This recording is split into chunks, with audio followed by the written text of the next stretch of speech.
Good afternoon and welcome to our webinar. And I can see people logging in. So Dorothy O'Byrne, Managing Director of CCMA here, and you're all more than welcome to our event today, which we're delighted to be joined by Accenture, who are gold sponsors of the CCMA.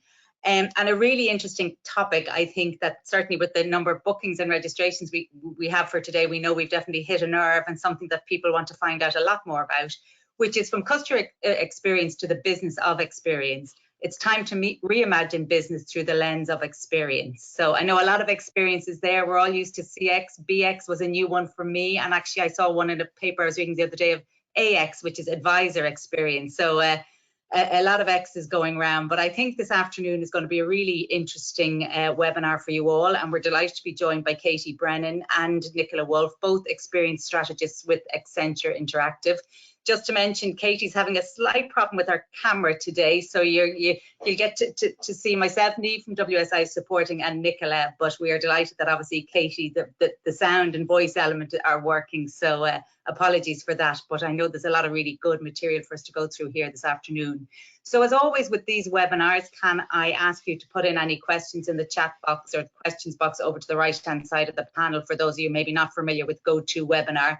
And we really do want to make this an engaging presentation. And I know both Katie and Nicola have put a lot of work into this presentation, and what I've seen is going to be really superb. So certainly send through any comments, any observations and any questions. And we've allowed about 10 minutes at the end of the webinar. We can go over a little bit if we have to make sure we answer all these questions.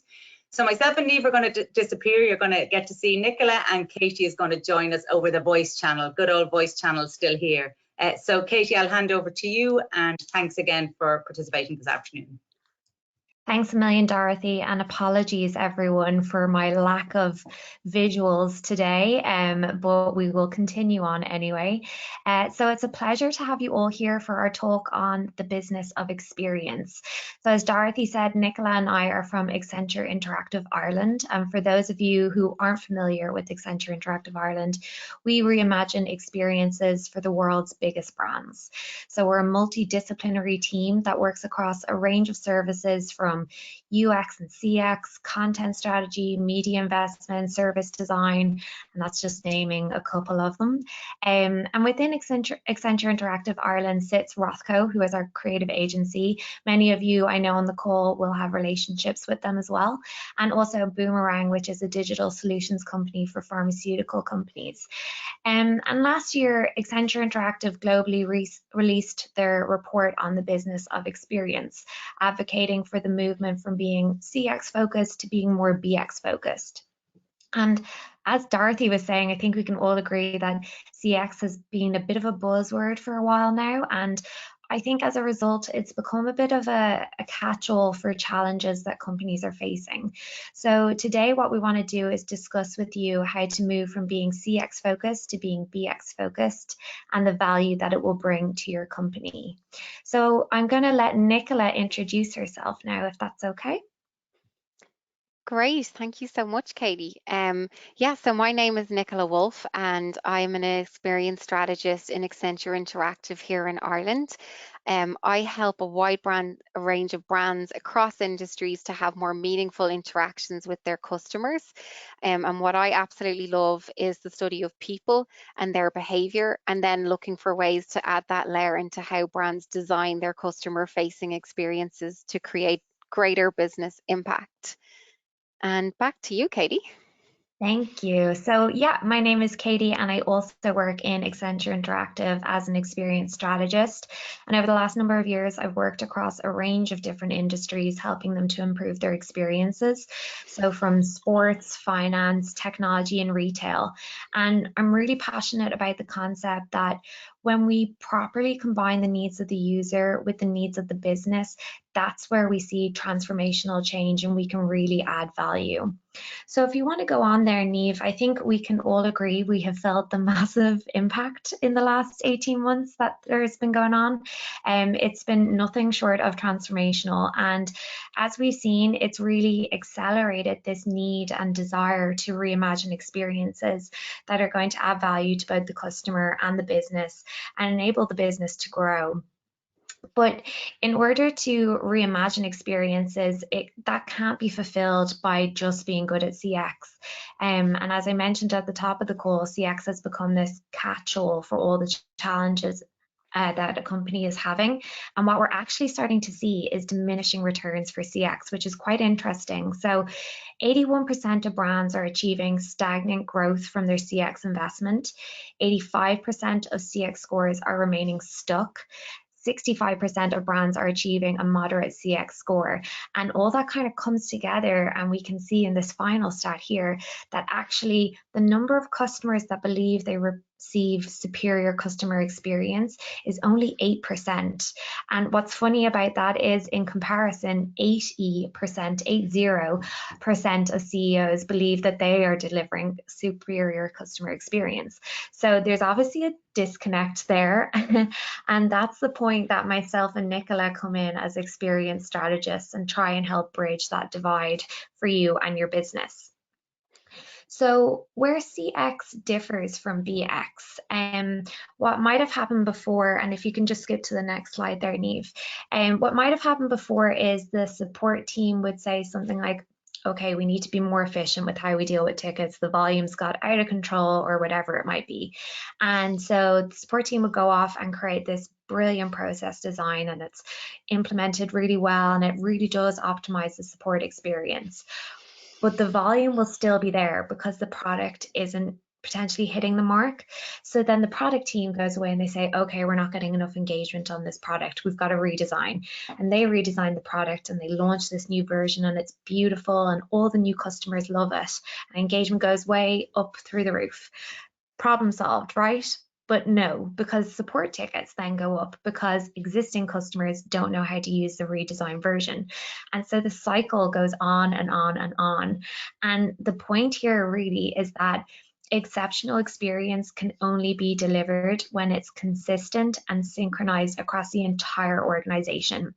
So we really want to, pull those customer needs to the front of the process and get the whole organization planning around them. And that's essentially what BX is.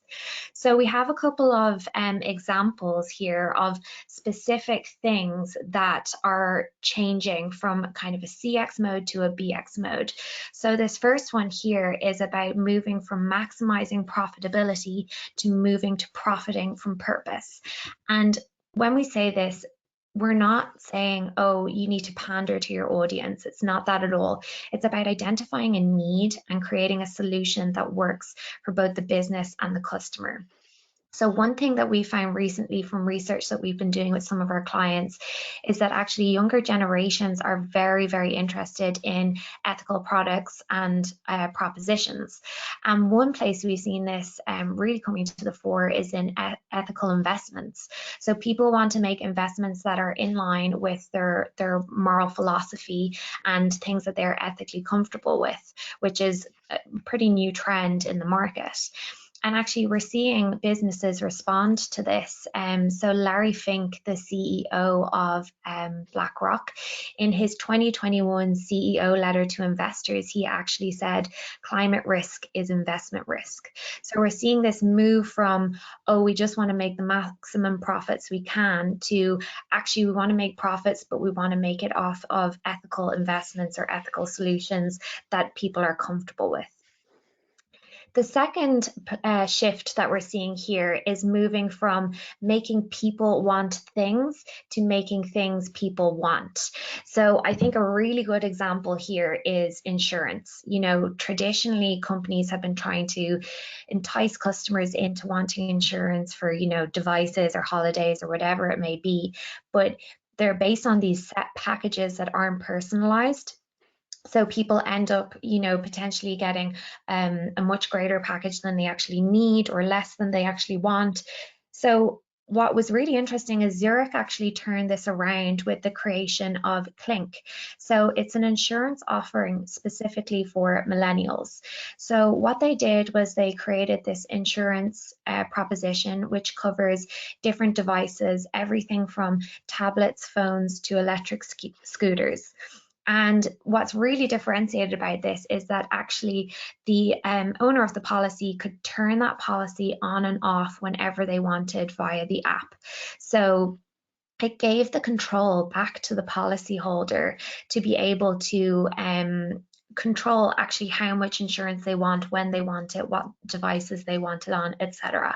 So it's been so successful actually that earlier this year Zurich integrated their car insurance policy into it, so it's an even more differentiated offering now. So it just shows the power of moving from making people want things to making things people want, which is really interesting.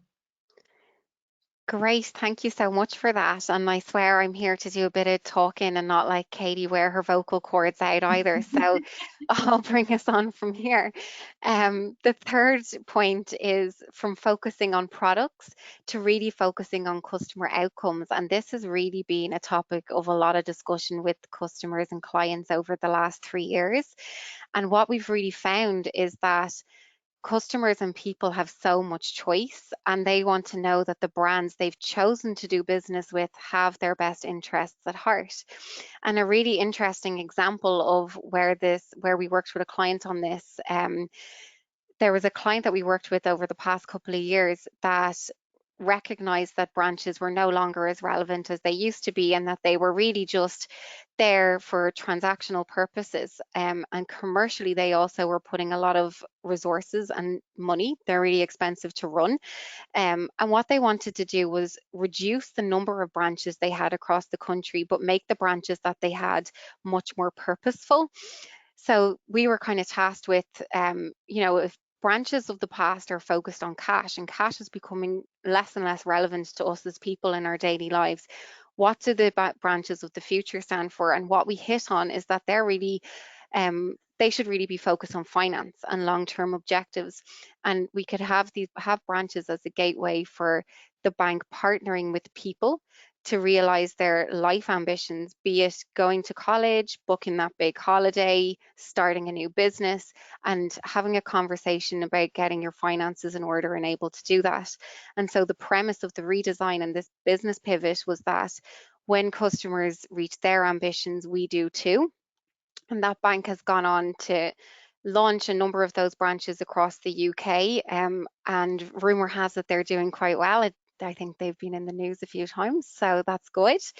And the fourth point then is from scaling business processes to scaling customer centricity. And really interesting, really recently, I was working on a massive piece of research focused on the advertising platforms out there in the industry. And there's just a phenomenal amount of change going on there that's been driven from customers' changing needs, and how quickly these different businesses have had to pivot and scale that across their organization.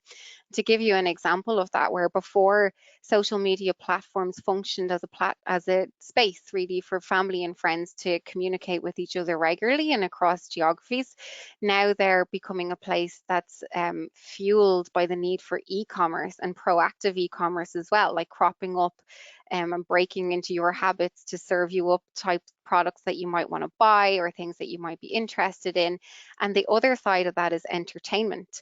There's a real need for entertainment, and some of the more traditional platforms have been slow to adapt to that, which has meant other disruptors like TikTok have come in, and we're seeing people move off to there. So it's really creating this state of flux and in value proposition for a lot of the more traditional providers there as well, which is really interesting. So they've had to pivot quickly and change their business functions, change how they put forward their value proposition, and talk about their value levers for customers as well. So some really nice examples and really interesting space as well at the moment. And finally, then the last one is driving growth across the business. And as Katie mentioned in one of the earlier slides, one of the key features of this business of experience concept that we're talking about is reducing silos. And where before we might have optimized experiences, in one team or one function, now it's really about driving change through the whole organization. And there's an expression that I've used probably actually more times in rehearsing for this in the last couple of days than before, so excuse the cliche, but the problem is never the problem. And we recently had a major grocery retailer coming to us, and every little really did help there. but they had this really disparate, disconnected ecosystem of marketing teams, creative agencies, PR agencies, media agencies involved in the creation and distribution of their media. They came to us because they had a media problem and they believed that there was inefficiencies in their media. So originally the concept was that we were going to help them with that. So we were going to increase their media efficiencies. But when we started by thinking about the customer and the people behind the customer, we were able to dig out some really interesting insights that improved the relevancy of the communications and the media for the brand, but also improved how the brand was perceived by specific customer segments as well. And to give you just one example of that, where before we might have this perception that younger generations and maybe college students and that kind of thing are going to be most concerned about budget, and they are, they're also really concerned about how their behavior impacts the world around them. And what really resonates with them is being assured that the products they're buying are ethically sourced, and they're willing to pay more money to have that assurance. So actually, it's not about stocking up the college larder for 10 euros a week. It's actually about making sure that the items they're buying are ethically sourced, and producers around the world and in third world countries are actually cutting a good living from what they're doing. And that's what makes them buy things and what makes them stay with a brand. So lots to take in there. And often one of the questions we get asked, and we can skip on to the next slide when you're ready, please, Niamh, is, does it stack up? Does it make financial sense to invest time and resources here? And recently I was working with a client who we were doing a piece of qualitative and fairly extensive piece of qualitative research. The client came to me about halfway through and he said, Nicola, what's the value in all this focus on customer sentiment? Prove to me that it has an impact. So we were able to do that, and by looking at a range of competitors and the industry as a whole and all of the different people that were involved in that, we're able to pick out a number of different recommendations and strategic initiatives to improve the business, and they're gone off to implement that now. So it'll be really interesting to see what happens. But at a broader scale, of the kind of 15% leading BX companies right now, research shows that year on year they have at least six times the profitability figures of their peers who are just kind of hitting the mark at the CX level. And a few of them are there that we might recognize, like Netflix and Venmo and Velux and that kind of thing. So the numbers do stack up when we do drive this BX change throughout the organization. And back to you, Katie. Thank you. So if you want to move on to the next slide, Niamh, I suppose to get the business of experience really right, there are 4 pillars to consider. So just so you know, the main thing that we're going to be touching on for the rest of this presentation is around the first one, but we will kind of touch upon the other 3 as well. So the first one there is about being obsessed with customer needs and using that as your compass. And again, the anecdote I mentioned earlier about ethical investments is relevant here, because it is using that need, the customer need of wanting to have an ethical product or proposition, and using that as your compass, so starting to reposition your business potentially in that sphere.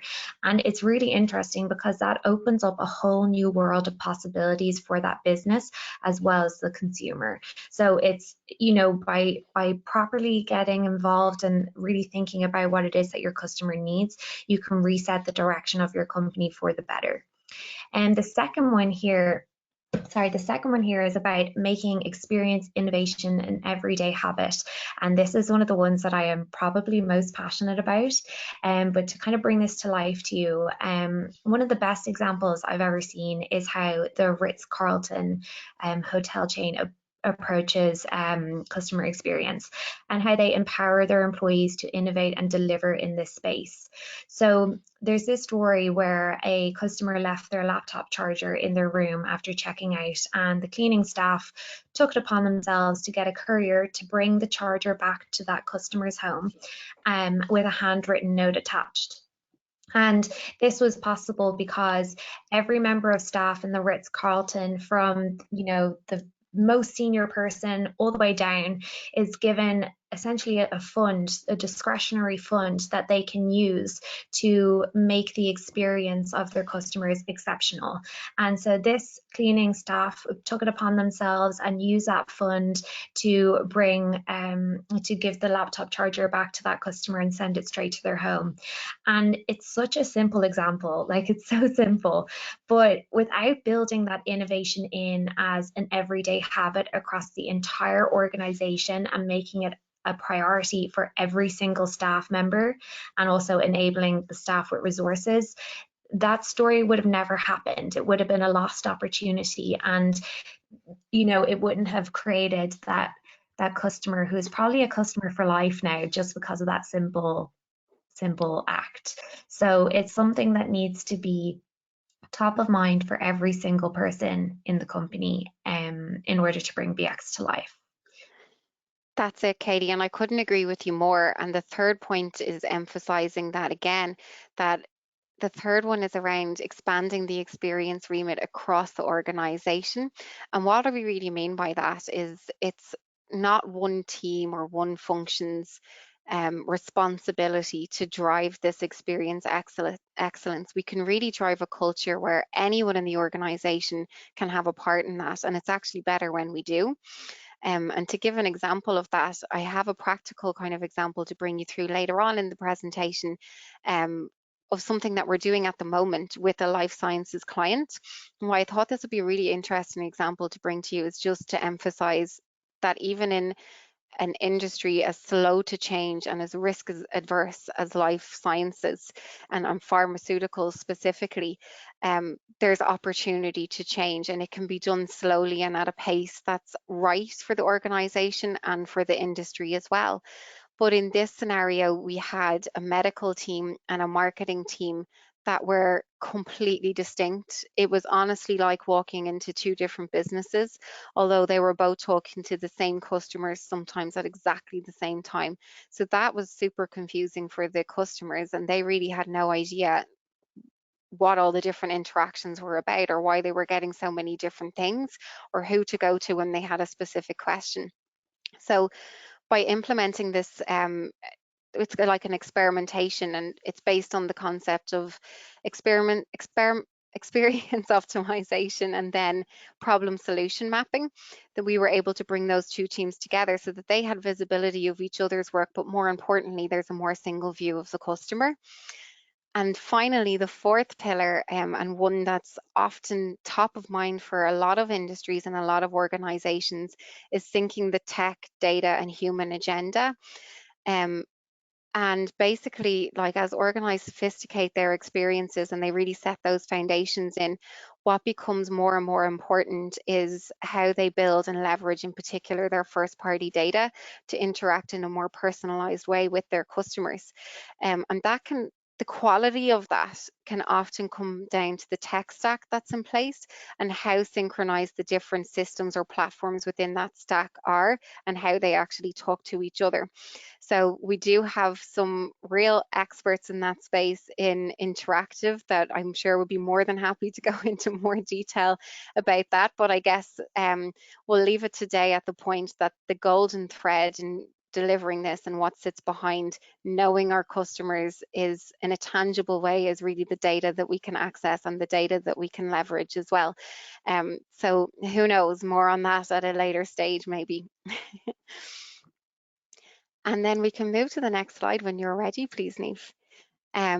So for me, honestly, if we were only allowed to have one slide in this whole presentation, or if I could tell you one thing today, this would be the thing I'd say, and that's there's more to customers than their willingness to buy products.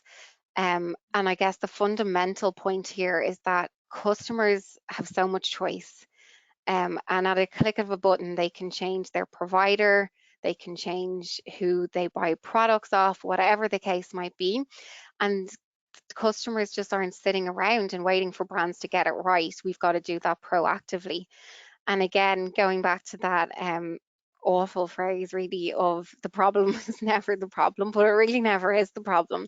And time again, what happens is clients will come to us and they'll say, oh, we've got a massive problem with retention, or there's a page on our website that's really important, but no one ever goes to it and no one spends time on it. Or we have a huge drop off at the point of purchase, or whatever it might be. For us, those often actually, once you dig a bit deeper, are outcomes of a different problem. And the problem can often not be understood or solved by just considering the customer in the context of that specific problem or issue. We've got to go much broader than that to find out what's really at play. And for me, when I think about it, the fundamental fact is that customers are people before they're customers. And if we focus on understanding the person, we can really uncover the value for them in becoming a customer. And so we can use the context of their lives to find new ways to matter to them. Sorry, Niamh, I'm taking too long here, but one more point to make on the previous slide. One way to bring that to life and to talk about how we do that, or like it might sound a bit far-fetched to be thinking about customers in the context of their lives, or a bit fluffy, but one way that we've actually designed to do that is we have this framework that's called Moments That Matter. And it was originally co-designed with an insurance client, but we've gone on to implement that with that insurance client, also a life sciences client, and a couple of CMT clients as well. And what's really interesting is that the ideology cuts between all those industries and has relevancy for each one of them. I guess that's because there's always, where there's business, there's always people. But with this insurance brand anyway, what they wanted to do, or what they came to us because they wanted to increase the average value of their existing customer base. And they came to us with this idea of, if we come up with a really good cadence, a communications cadence to focus on midterm adjustment, and we use that to drive up the value so that we can highlight ancillary products and that kind of thing that they can add on to their policy as the year goes on. And we were kind of saying, that might not be that compelling because it might not be very tailored, might be the wrong time, it might end up in their junk folder, and God forbid you end up there, you're never getting out. So what we did is think about the customer in the context of their life, and think about, what are the big lifestyle milestone moments in the life of a customer when the time might be right and they might be receptive to a conversation about insurance. So we started thinking about the data, and what significant purchase data, for example, might indicate to us that the time is right. So for example, they've put down a deposit for their first home. Great. Now let's talk to them about home insurance. Or they've moved house and their new house has a garage. Let's talk to them about reducing the cost of their motor insurance policy so that they can see that we actually care about what point in life they're at.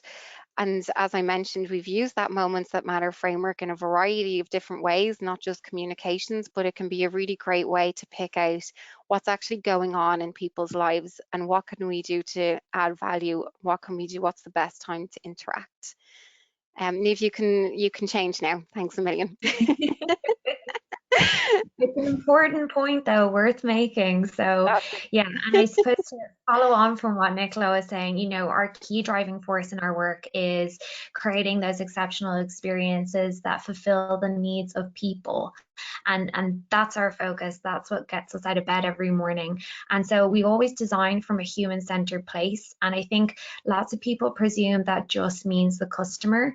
And yes, it does mean the customer, but it also includes things like the employee experience as well. You really have to think of all the people that are involved in an experience to be able to build it out properly. So we use research, data, and insights in order to fully understand the needs of these groups and be able to make relevant, evolved experiences from this. But on the next slide here, we're really just visualizing what we've been talking about. So if you click on there, Niamh, please and thank you. One thing that's been really interesting for us in the last couple of months, we've been working with one of the world's leading tourist attractions, which, as you can imagine, during COVID is an interesting one to be engaging with. But they now had the challenge of trying to create an experience that is actually culturally relevant for locals, as obviously tourist numbers are basically non-existent at the moment. So it opened this really interesting conversation for us with like, what does the tourist attraction actually need? Such as you might see on the left-hand side there, repeat visits. So ideal world, you get people coming back to this particular attraction more than once, and that would be a business objective. So that conversation of what the tourist attraction needs versus what locals need. And an example of that might be, you know, on the right hand side there, you'll see social needs. So does that attraction offer the opportunity for people to connect? And really where we find the real value is the intersection of the two, where you're solving customer problems and you're hitting on business objectives. And that's what we aim to do every time we work with a client. We want to make it easy for brands to identify where that overlap is and to focus their effort on optimizing there, because that's where you're going to get growth, and that's where you're going to get like really loyal customers, because you're actually fulfilling a need for them. So this is just kind of a visual representation. It's a really interesting activity for you to do as a business, you know, to line up some of your business objectives on the left and then say, okay, are we actually serving any customer needs? Can I map this objective to something that the customer needs? And if not, then that's definitely a question you need to be asking yourselves. Brilliant. And if we wouldn't mind skipping on to the next slide, Niamh, and just kind of thinking back to the slide that Katie had before, I probably have biscuits on the brain, but what I always think of when I see that diagram is, you know, that really old Jaffa Cakes ad. Now I'm probably showing my age here, but it's full moon, half moon, total eclipse. You know that one. Um, that is what it's about for me, right? And particularly, this is a great time to talk about this coming up to 2022 planning. And I'm sure a lot of you are thinking about, you know, what's the focus of 2022? What business outcomes do we want to drive? And a lot of the organizations and clients that we work with are absolutely fantastic at articulating and identifying their business objectives, which is their half moon, but they don't always put the same amount of effort or focus into their customer needs. And you really need the two to have the full moon. And I'm probably going to get shot down now for this awful pun, but that is how you have a total eclipse of the competitive set, and it's the only way to do it.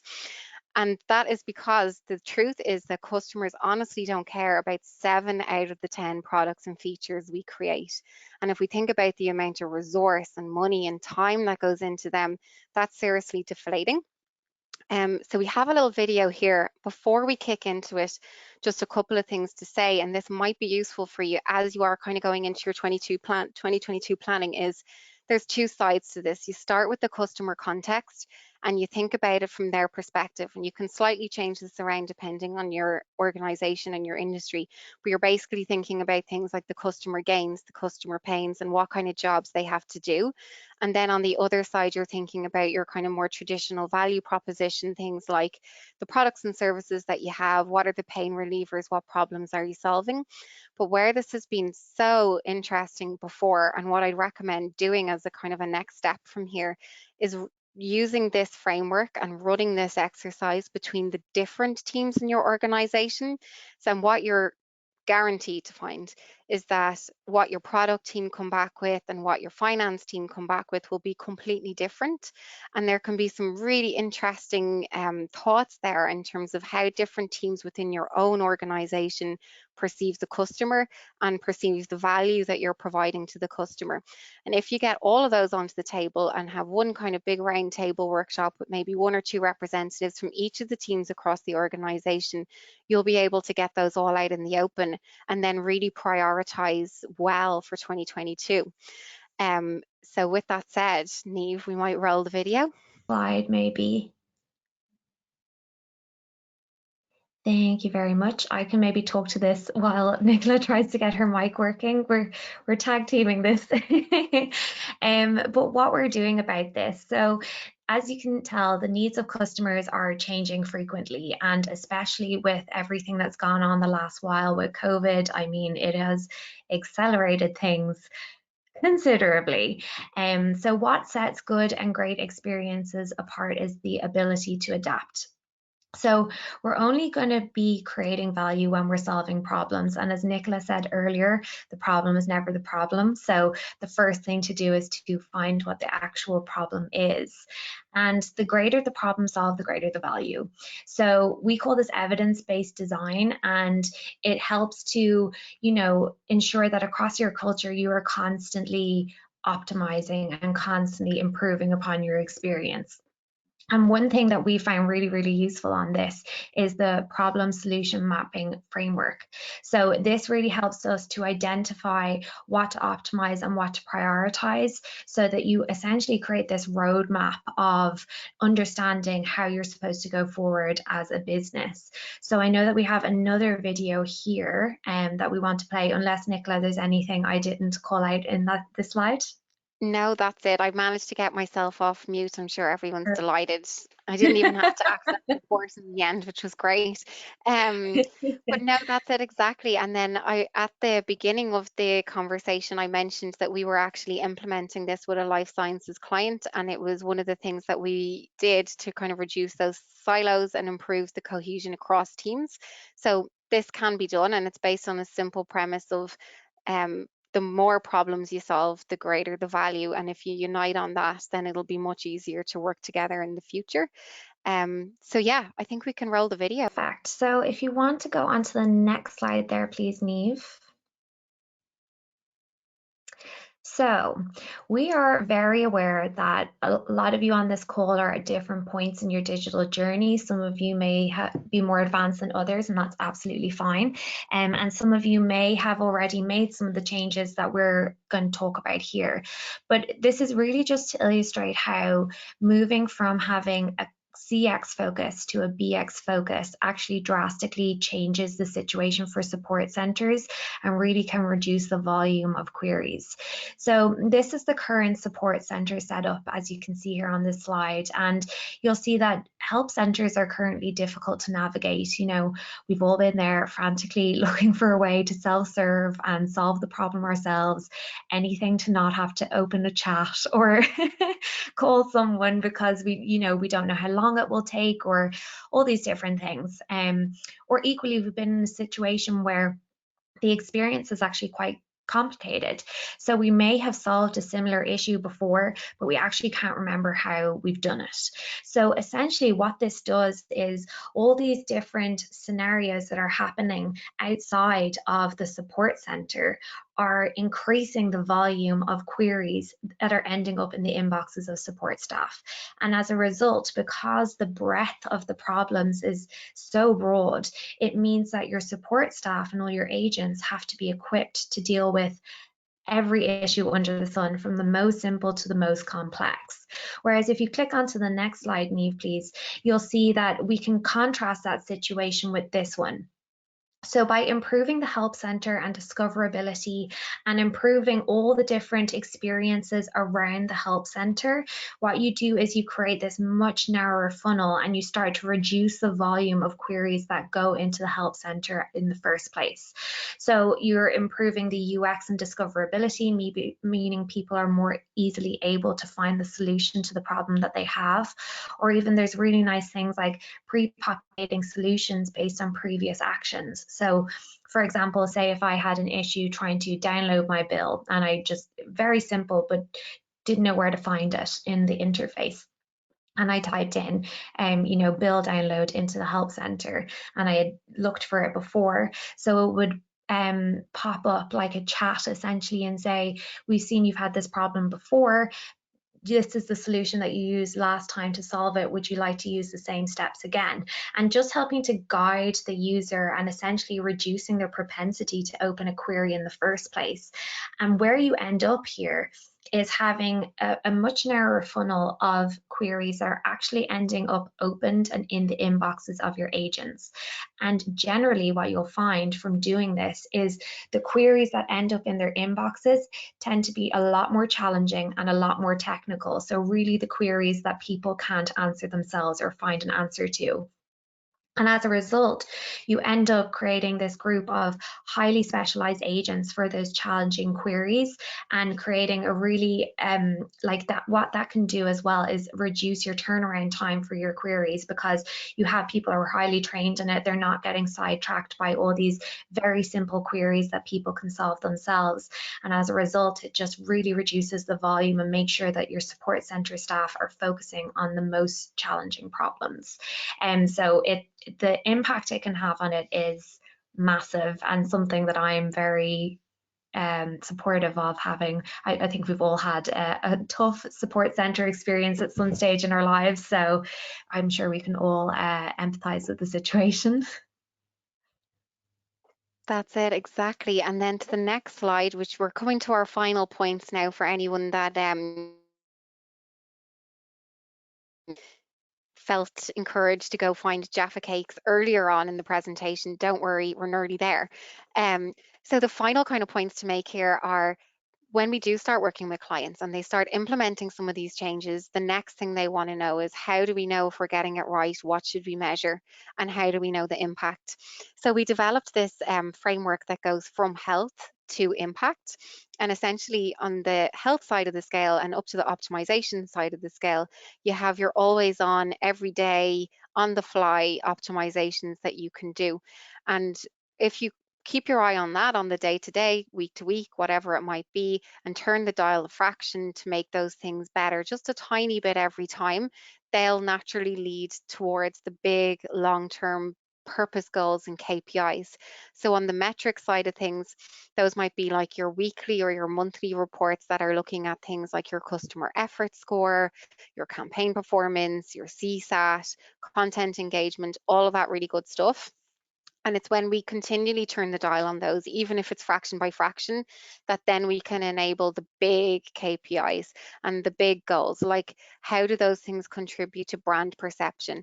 And how do those things contribute towards profitability? So we kind of see it as a ladder, and we work with clients to get each layer of that ladder right. And to the last slide then, Niamh, if you don't mind. With that in mind, and kind of our final point for the day is, from our perspective and from what we've seen across industry, exceptional customer experiences are literally the only sustainable platform for competitive differentiation. Um, and I hope after today, some of you agree with us. And yeah, that's it.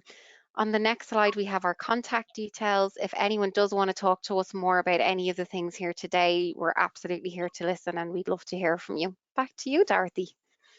Great. Thanks so much, Nicola and Katie. That was absolutely superb. Really enjoyed it. Conscious of the time, so I'm going to give a couple of quick fire questions, if that's okay. So first and foremost, any organizations or brands that you see as market leaders in this space, and why would you consider them that? Yeah, so great question. There's one that springs to my mind, and I'm sure Katie has a couple as well. But one of the brands that's doing this really well at the moment, we kind of had Netflix and Velux and those kind of customers earlier on. But I don't know if you remember, I think it was about 10 years ago maybe, that Lego went into decline, and they were like, right, we're still producing great products. There's no one else that's producing toys and games like us. What are we getting wrong?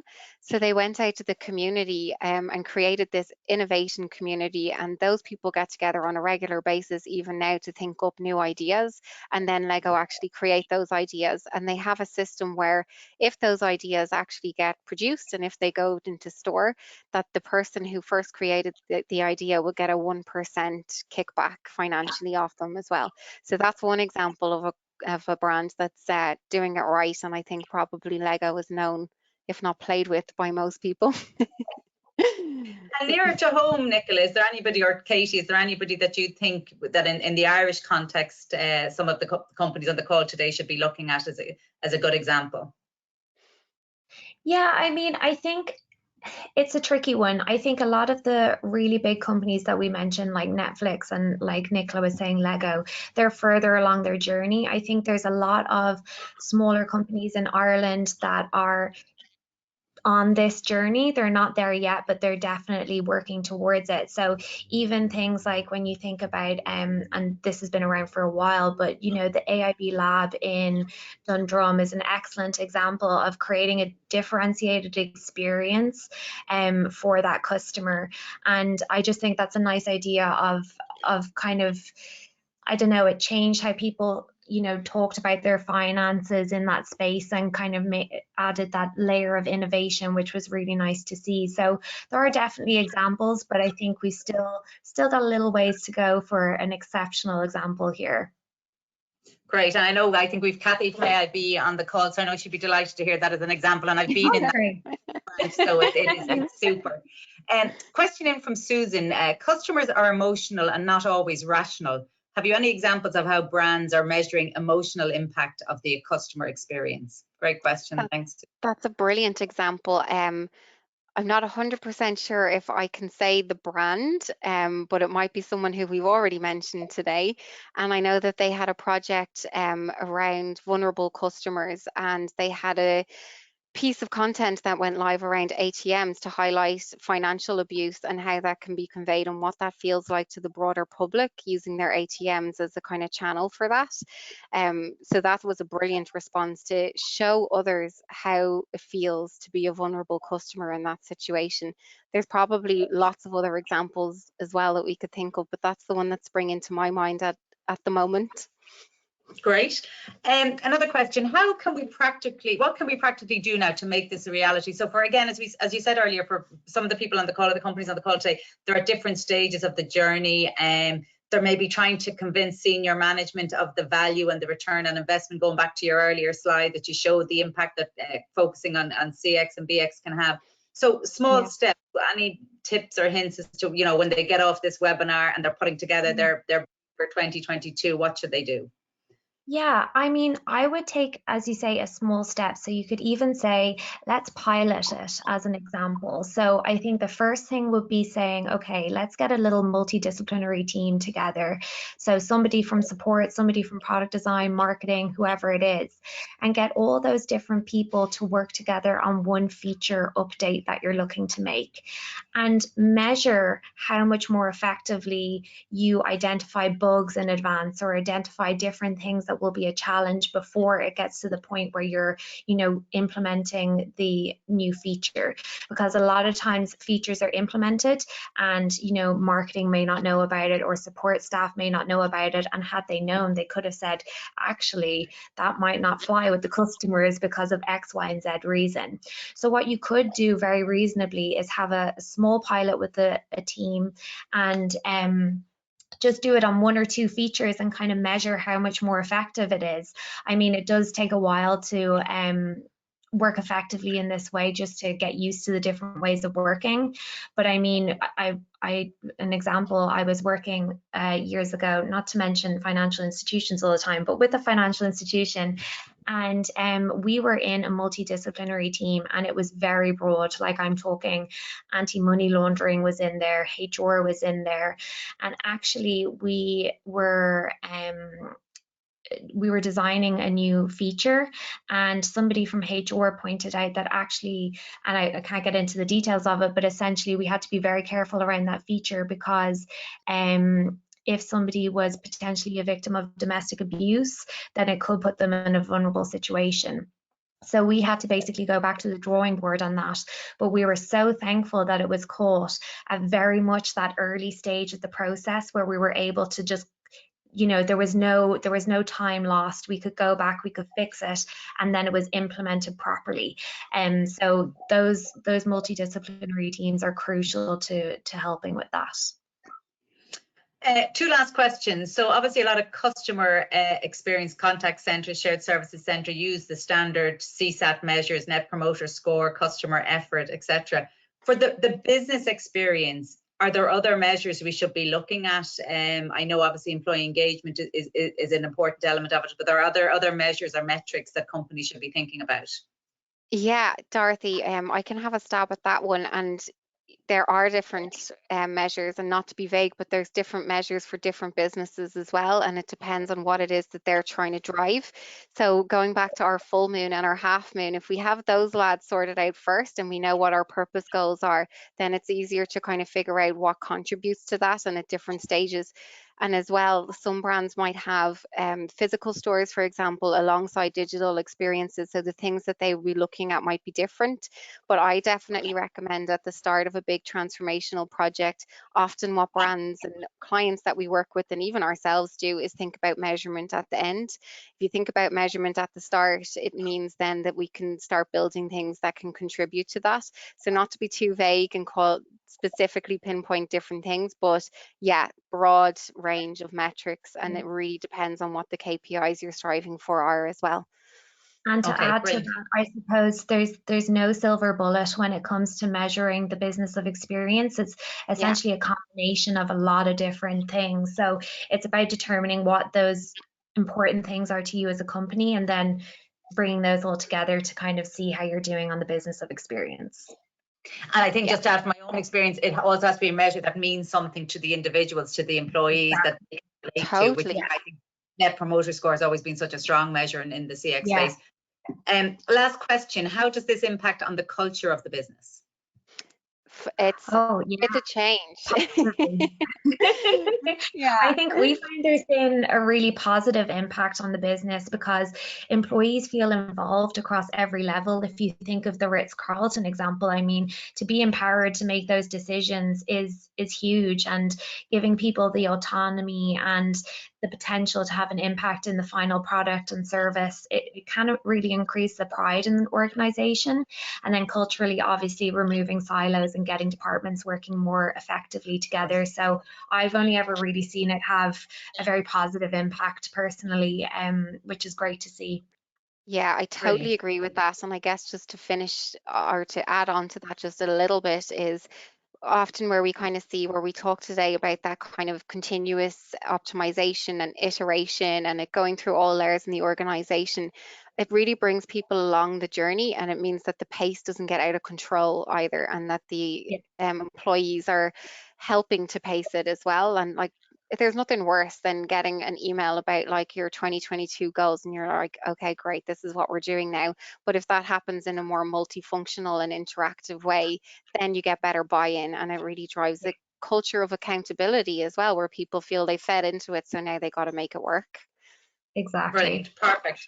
I'm going to close it out there if that's okay, because we're literally 2 minutes to 3. So thank you both so much. Thanks to Niamh in the background as always, and I know we had a couple of glitches there, but we got through it in the end. Really superb presentation. Just for the audience to let you know, a recording of the webinar will be available, a copy of the presentation will be available, and the links to those two, I think, very useful videos as well. So can I thank you very much, obviously, to Nicola and to Katie, even though we can't see you, Katie. Thank you so much. Thanks to Niamh, thanks to Grace in the background, and to all of the team in Accenture for the support of the CCMA. We really do appreciate it. And hope to see you all again soon on another webinar with the team from Accenture. So thanks, everybody, and have a lovely afternoon. Thanks a million. Take care. Thank you. Bye-bye. Bye.